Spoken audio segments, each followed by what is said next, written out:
Dito nga sa may Santa Maria, Laguna ay may pinuntahan tayo na masarap na kainan ng lomi na kahit tago at liblib ay pinupuntahan at dinadayo pa rin ng maraming tao dahil ang mga sangkap nila dito tulad ng tabaron at kikiam ay homemade at sila mismo ang gumagawa. At bukod pa dyan ay napakamura rin ang kanilang presyo dahil nagkakahalaga lang to ng 25 to 120 pesos. Kaya kung naglalaway ka na at ganito ang cravings mo ay food trip ka na dito. Guys, nandito nga tayo ngayon sa may Sitio Bulihan, Barangay Corolan, Santa Maria, Laguna. At dinayo nga natin dito yung sikat na lumihan. Ito nga yung Fards Lumihan, guys. Dinadayo nga to ng mga tao dito, ng mga taga dito sa may Santa Maria, Laguna. Kaya samahan nyo ako at tikman natin yung kanilang lomi dito. Yan guys, napadayo nga tayo dito sa may Fards Lumihan na located lang sa may Sitio Bulihan dito sa may Santa Maria, Laguna. Bali, meron nga sila dito mga special lomi na nagkakahalaga lang ng 25 pesos to 120 pesos. So guys, di na natin patatagalin to. Titikman na natin yan. Meron nga pala sila dito mga homemade, no? Tulad ng kanilang kikiam, tsaka yung kanilang tabaron. So guys, oh, kompleto. Meron ng quail egg.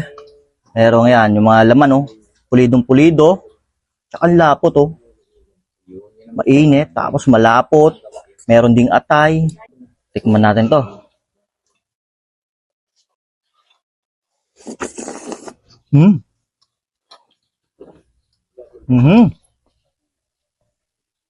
Mabisa guys. Iba yung lasa niya. Masarap. Sarap ng nila, lomi nila. Sa halaga nga, sa murang halaga lang, no? Panalo. Kaya pala dinadayo to. Dami kumakain dito, guys. Pila.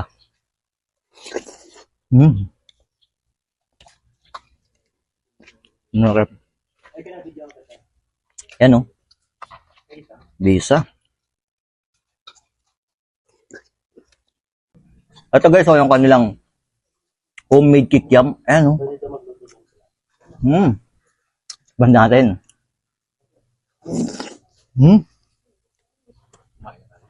Bisa.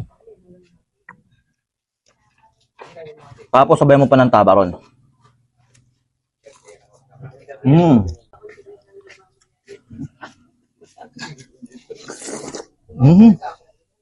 Guys, kung mapadayo nga kayo dito sa may Santa Maria, Laguna, no? Dayuin nyo tong Fards Lumihan. Sulit yung lomi nila dito. Open nga pala sila dito ng alas 6 ng umaga hanggang alas 12 ng tanghali. Half day lang sila dito, guys. Napakasulit ng lomi nila dito, guys. Hindi kayo magsisisi. Kaya kung ako sa inyo, dumayo na kayo.